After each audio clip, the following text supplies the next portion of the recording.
Hello बच्चों, चलिए प्रश्न को पढ़ते हैं। इसमें लिखा है लेम्डा दी ब्रॉगली तरंगदैर्ध्य वाले एक द्रव्य कण की गतिज ऊर्जा में 2 गुनी वृद्धि करने पर बच्चों जो कण की दी ब्रॉगली तरंगदैर्ध्य हो जाती है वो कितनी हो जाती है, ये हमें बताना है। यहाँ पर विकल्प दिए गए, सही विकल्प का चयन करना है। तो चलिए बच्चों, इस प्रश्न की मूल अवधारणा को हम देख लेते हैं। तो बच्चों, इसमें हम देख लेते हैं कि जो दी ब्रॉगली तरंगदैर्ध्य होती है वो कितनी होती है बच्चों। तो वो होता है प्लांक नियतांक भागे बच्चों कण का संवेग। तो बच्चों, संवेग बराबर होता है द्रव्यमान गुणे वेग। तो बच्चों, इस प्रकार से अगर हम इसको गतिज ऊर्जा के रूप में लिखें बच्चों तो ये हो जाएगा h भागे वर्गमूल 2m k, क्योंकि k बराबर होता है 1/2 mv का वर्ग।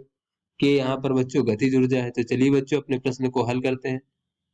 तो यहाँ पर बच्चों कहा जा रहा है कि कोई एक द्रव्य कण है जिसकी गतिज ऊर्जा कुछ रही होगी, उसमें अगर गतिज ऊर्जा में 2 गुनी वृद्धि कर दें तो दी ब्रॉगली तरंगदैर्ध्य कितनी हो जाएगी, ये हमें बताना है। तो पहले बच्चों, दी ब्रॉगली तरंगदैर्ध्य लेमडा है, तो लेमडा बराबर होगा h भागे 2m k वर्गमूल का बच्चों।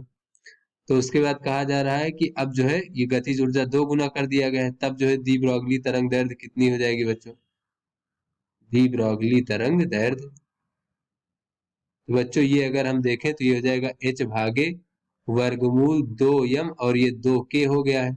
तो इसको अगर हम देखें तो इसको बच्चों हम कह सकते हैं 1 भागे वर्गमूल 2 और h भागे वर्गमूल 2m k।